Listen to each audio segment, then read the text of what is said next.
नमस्कार, आप देख रहे हैं A1 न्यूज और आपके साथ मैं हूं भारती उत्कर्ष जैन। बुलेटिन में सबसे पहले नजर डालेंगे इस वक्त की हेडलाइंस पर।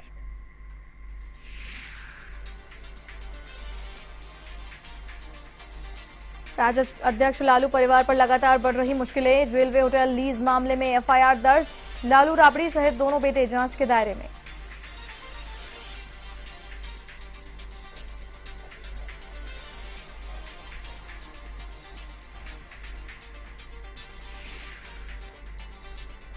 जोधपुर में हाईकोर्ट ने पहली बार अधूरे तलाकनामे को माना आधार। निकाह पर लगाई अंतरिम रोक। हाईकोर्ट ने माना कि शरीयत कानून से दिया गया तलाक है अधूरा।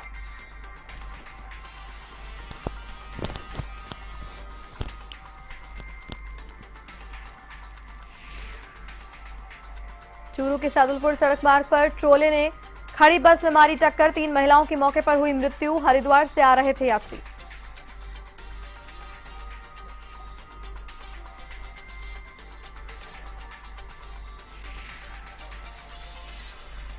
भरतपुर में अपराधियों के हौसले बुलंद। 2 बाइक सवार बदमाशों ने की ताबड़तोड़ फायरिंग। घायल युवक गंभीर हालत में जयपुर रेफर।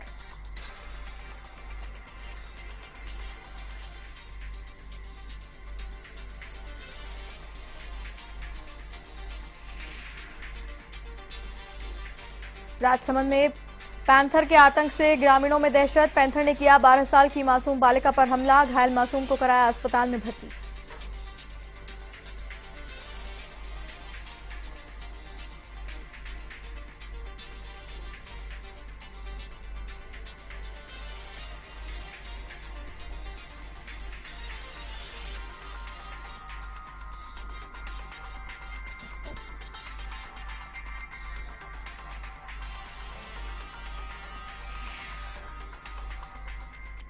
पटना में राजद अध्यक्ष लालू परिवार पर लगातार मुश्किलें बढ़ती जा रही हैं। उनके परिवार पर बेनामी संपत्ति के मामले में लगातार कई आरोप लग रहे हैं।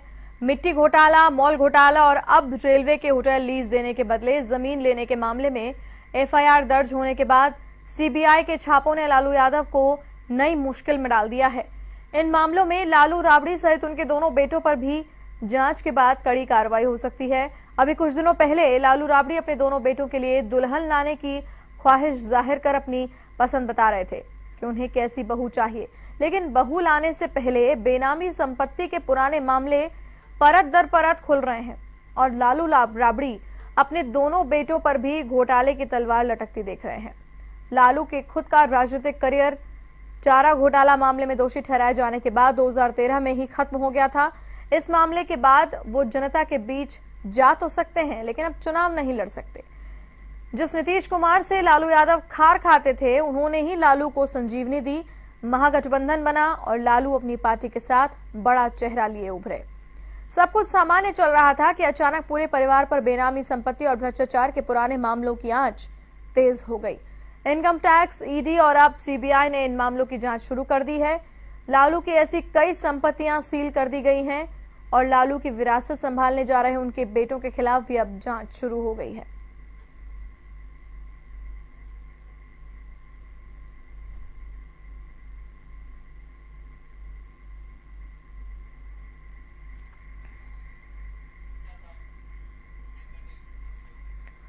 चूरू जिले के सादुलपुर सड़क मार्ग पर बस और ट्रोले की भिड़ंत में 3 महिलाओं की मृत्यु हो गई।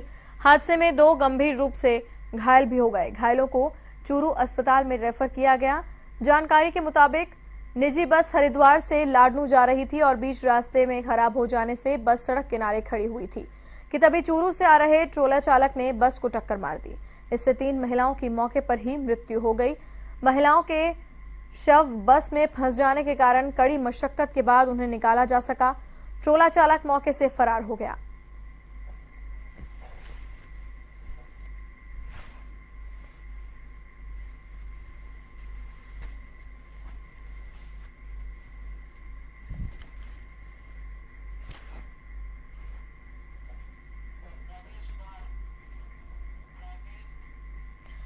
और इसी खबर पर अधिक जानकारी के लिए हमारे संवाददाता राकेश हमारे साथ जुड़ रहे हैं फोन लाइन पर।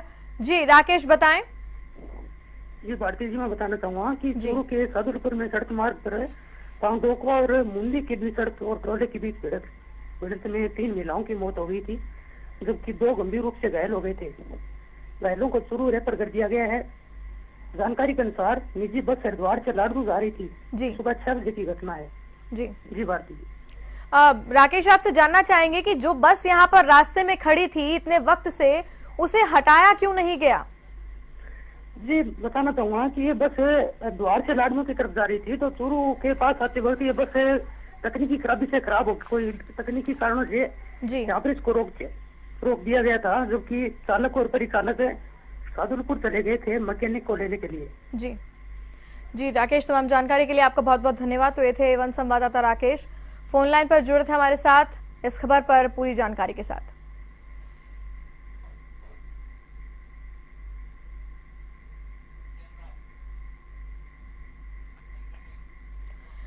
भरतपुर शहर में अपराधियों में पुलिस का खौफ खत्म होता जा रहा है। ऐसे में अपराधियों के हौसले बुलंद हैं। देर रात को थाना मुथरा गेट के समीप हरिजन बस्ती में 2 बाइक सवार बदमाशों ने एक युवक पर अंधाधुंध गोलियां चलाईं, जिससे युवक गंभीर रूप से घायल हो गया, जिस पर उसे स्थानीय लोगों ने जिला आरबीएम अस्पताल में भर्ती कराया, जहां उसकी गंभीर हालत पर उसे जयपुर रेफर कर दिया गया। गांव बछामदी निवासी तेजवीर सिंह जाट ने एक होटल को लीज पर लिया था और वो रात्रि को होटल के ही एक कर्मचारी के साथ किसी काम को लेकर बाहर निकला था। जैसे ही वो बिजली घर चौराहे पहुंचा, तभी पीछे से आ रहे बाइक सवार कुलदीप जगीना और विजयपाल ने गोलियां चलानी शुरू कर दी। गोली तेजवीर के पीठ में जाकर लग गई। फायरिंग की आवाज सुनकर आसपास के लोग भी मौके पर पहुंचे और घायल तेजवीर को अस्पताल में भर्ती करवाया। पुलिस के अनुसार इन दोनों के बीच में कोई पुरानी रंजिश चल रही थी, जिसके चलते फायरिंग की घटना को अंजाम दिया गया।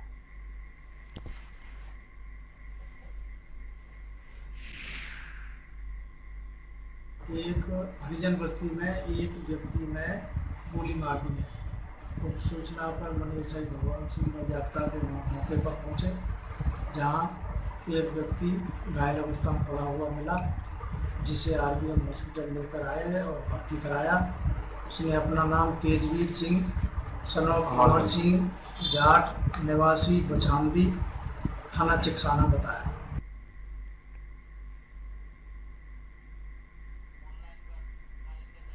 और इसी खबर पर अधिक जानकारी के लिए हमारे संवाददाता राजेंद्र रति फोन लाइन पर जुड़ रहे हैं हमारे साथ।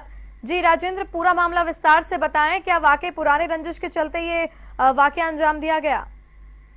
जी भारती, मैं बताना चाहूंगा कि ये दूसरी गैंगवार की घटना हुई है। इसी गैंग ने 1 महीने पहले भी वारदात की थी। विकास नगर में रात को सरेआम फायरिंग करके एक युवक की हत्या हो गई थी। जिसकी हत्या हुई थी वो भी मथुरा थाने का हिस्से सीटर था, बदमाश था। अभी जो घटना घटी है जिसे गैंगवार ने की, ये वही गैंगवार है जिसने विकास नगर में फायरिंग की थी। आज भी उसके द्वारा वारदात की गई है। ये जिसके साथ वारदात हुई है, वो जो घायल हुआ है व्यक्ति, जिसको जयपुर रेफर किया है, वो भी बदमाश है। उसके खिलाफ भी मतलब जो थाना में कई मामले दर्ज हैं और दोनों गैंगवार गिरोह हैं। भरतपुर में आजकल गैंगवार गिरोह वारदातें बढ़ने लगी हैं। बदमाश आपस में जो गैंगवार करने लगे हैं। अभी तक तो आनंद पाल जैसे और बड़े बड़े लोग नाम हो रहे थे, लेकिन यहाँ भी छोटे छोटे तरह से इस तरह के गैंगवार पनपने लगे हैं। जी राजेंद्र, आपसे जानना चाहेंगे कि जैसा कि आपने बताया कि आए दिन ऐसी घटनाएं सामने आती रहती हैं भरतपुर में, तो क्या आपकी पुलिस प्रशासन के किसी अधिकारी से वहां पर बातचीत हुई कि क्यों को इन वारदातों पर अंकुश लगाने के प्रयास नहीं किए जा रहे हैं? पुलिस अधिकारियों का भी कहना है कि हम ये अपन उन पे अंकुश लगा रहे हैं, टीम बना रखी है, भेज रखा है। हालांकि जो पहली घटना हुई थी उस वारदात में भी इन अभियुक्तों को जो नामजद अभियुक्त थे इनको पकड़ा नहीं जा सका है। और अब आज रात को दूसरी वारदात इन्होंने कर दी है। पुलिस अधिकारी भी मतलब जो हालांकि एक्टिव है, लेकिन एक्शन नहीं हो पा रहा है। जी राजेंद्र, तमाम जानकारी के लिए आपका बहुत बहुत धन्यवाद। तो ये थे हमारे संवाददाता राजेंद्र, फोन लाइन पर जुड़े थे हमारे साथ, जिन्होंने विस्तार से हमें इस खबर के बारे में बताया कि आए दिन ऐसी वारदातें भरतपुर में होने लगी हैं। और जब पुलिस प्रशासन के अधिकारियों से बातचीत की गई तो उनका यही कहना है कि वो पूरे प्रयास कर रहे हैं, पूरी तरह से प्रयासरत हैं कि जल्द से जल्द इस प्रकार की घटनाओं पर अंकुश लगाया जा सके। राजस्थान हाईकोर्ट ने संभवतः पहली बार अधूरे तलाकनामे को आधार मानते हुए निकाह पर अंतरिम रोक लगाई है। अमरीन बानो ने राजस्थान हाईकोर्ट में अपने मासूम के साथ आकर याचिका पेश करते हुए गुहार की थी कि उसका पति वसीम ने शरीयत कानून से तलाक देकर दूसरे निकाह करने वो जा रहा था। उसके घर पर निकाह की तैयारियां चल रही हैं। जस्टिस विजय विश्नोई की अदालत ने तत्काल नोटिस जारी करते हुए पुलिस को वसीम को पेश करने के आदेश दिए थे। लंबी सुनवाई के बाद हाईकोर्ट ने माना कि शरीयत कानून से दिया गया तलाक अधूरा है, उसमें कई त्रुटियां हैं, जिसके चलते होने वाले निकाह पर अंतिम रोक लगाते हुए अधिवक्ता से जवाब मांगा है। मामले की गंभीरता को देखते हुए कोर्ट ने तत्काल अंतरिम रोक लगाई, जिससे अमरीन व उसके पिता ने न्यायालय का आभार जताया।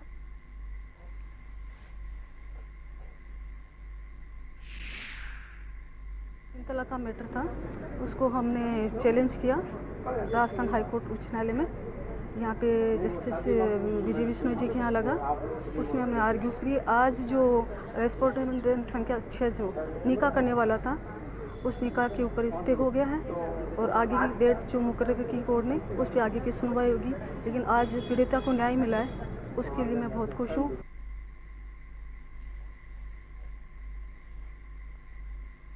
और इसी खबर पर अधिक जानकारी के लिए हमारे संवाददाता दयाल जुड़ रहे हैं हमारे साथ फोन लाइन पर। जी दयाल, पूरा मामला विस्तार से बताएं।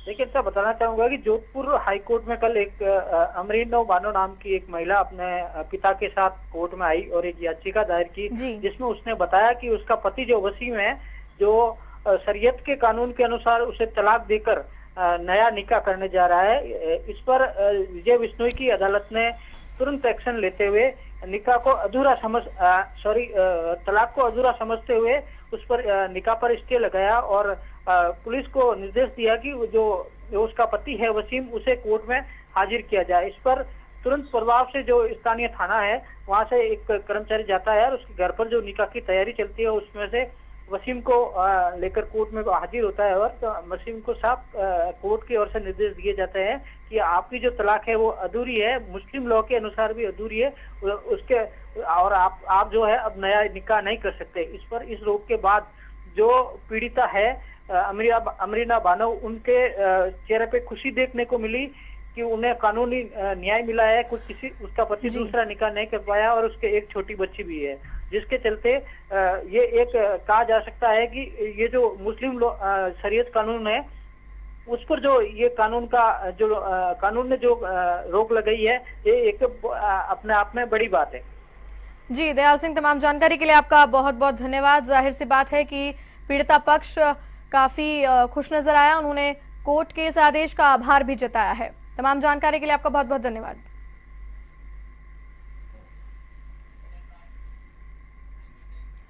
राजसमंद जिले के आमेर थाना क्षेत्र के सेलागुड़ा गांव के आसपास इलाकों में इन दिनों पैंथर का आतंक मचा हुआ है। ग्रामीण कई दिनों से खौफ के साए में जी रहे हैं। शनिवार को पैंथर ने 12 वर्षीय मासूम बालिका पर हमला कर उसे घायल कर दिया। सुबह बालिका आशा भील अपने परिवार के साथ सो रही थी।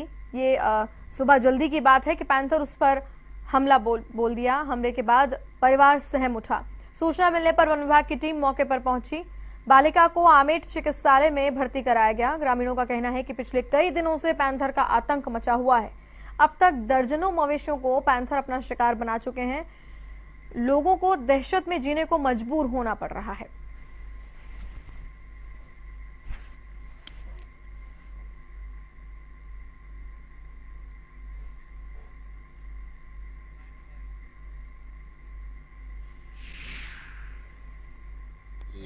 मतलब बस्ती है कचौड़ी, वहाँ पे लोग मकान है और वहाँ पे रात को 4 बजे, सुबह में 4 बजे मतलब पैंथर आया था और एक बच्ची आशा नाम की बच्ची के पैर को पकड़ लिया था और फिर बाद में हम यहाँ हॉस्पिटल में लाए हैं। उसका इलाज चालू है अभी और हमारे उच्च अधिकारी को मतलब सूचना देती है कि मतलब पिंजरे की मांग की। सीकर के फतेहपुर रोलसाबसर गांव के समीप कार के सामने अचानक से आए सांड से टकराने से कार चालक की मृत्यु हो गई। 2 अन्य घायल हो गए। घायलों को सीकर रेफर कर दिया गया है। जानकारी के अनुसार रोलसाबसर गांव में कार के सामने अचानक से सांड आ गया। कार तेज गति में थी, इस वजह से कार चालक की मृत्यु हो गई। घायलों को अस्पताल पहुंचाने के लिए 108 एम्बुलेंस की मदद ली गई। आपको बता दें कि 108 एम्बुलेंस खराब होने की वजह से घायलों को निजी वाहनों से पहुंचाया गया, क्योंकि जब मदद मांगी गई 108 एम्बुलेंस से तो ये पता चला कि वो खराब थी। इस वजह से ग्रामीणों ने काफी रोष प्रकट किया है और नारेबाजी की।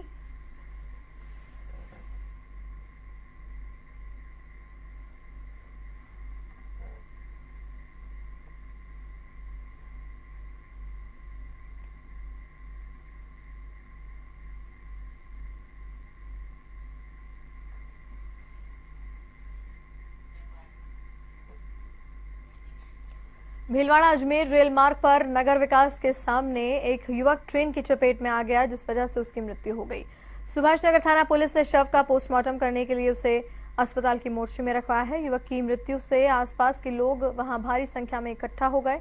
यूआईटी के सामने स्थित रेलवे ट्रैक पर ट्रेन की चपेट में आने से मालोला रोड निवासी मुकेश राठौड़ की मृत्यु हुई। सुभाष नगर थाना पुलिस पूरे मामले की जांच पड़ताल में जुटी हुई है।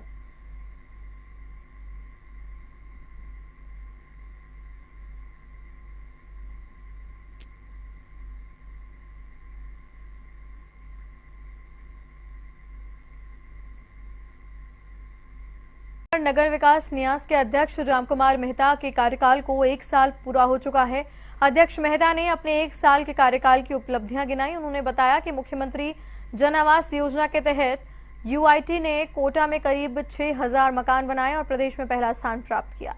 कोटा बैराज पर बन रहे पुल का काम 55% तक पूरा हो चुका है। साथ ही नानता से शंभुपुरा तक सीसी रोड का काम भी पूरा शुरू हो चुका है।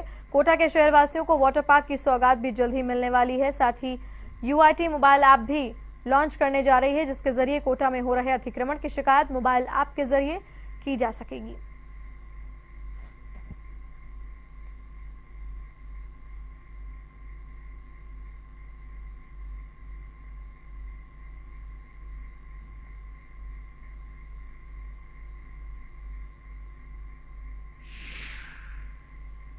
आम कोटा की जनता को हमने 1 वर्ष के दौरान किए हुए कार्यों की जानकारी आज प्रेस के माध्यम से दी है और राजस्थान सरकार के यशस्वी मुख्यमंत्री जी के नेतृत्व में जो राजस्थान सरकार के 3.5 वर्ष पूर्ण हो चुके हैं और जो विकास की गंगा राजस्थान में बहाई है और उसके नगर विकास न्यास भी कोटा एक अंग है, उसके 1 वर्ष के दायित्व का मुझे अवसर मिला है और इस 1 वर्ष के दौरान हमने सारी जानकारी अभी पत्रकार बंधुओं के समक्ष रखी और प्रयास किया है कि कोटा का चहुमुखी विकास हो सके और आम जनता की जो समस्या है उनका त्वरित निवारण कर सके। उसके लिए हमने जो योजना बनाई उसके सभी को हमने अवगत कराया।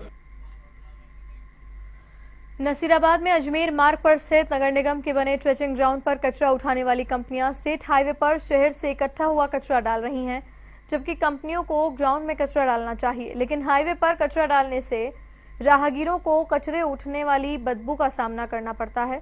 आपको बता दें कि घाटी वाले बाबा की दरगाह के सामने ट्रेचिंग ग्राउंड बना हुआ है। वहां अजमेर नगर निगम कचरा डालता आ रहा है, लेकिन कंपनियों के डंपर कचरे को हाईवे पर ही खाली कर लौट आते हैं। ऐसे में कचरे में उठने वाली बदबू से आसपास के लोगों को काफी परेशानी हो रही है। जब इस मार्ग से अधिकारी और जनप्रतिनिधियों का आना जाना लगा रहता है, लेकिन किसी का इस ओर ध्यान नहीं गया है।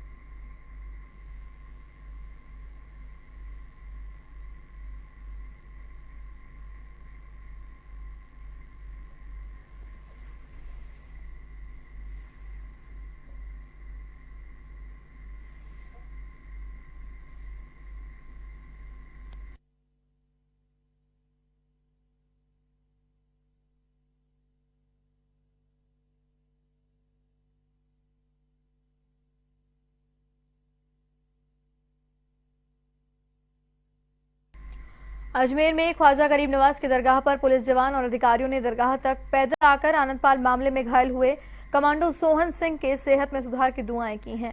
पुलिस लाइन से 300 जवान दरगाह तक पहुंचे। सोहन सिंह की शीघ्र स्वस्थ होने की कामना को लेकर पुलिस अधिकारियों ने ख्वाजा के दर पर चादर पेश की।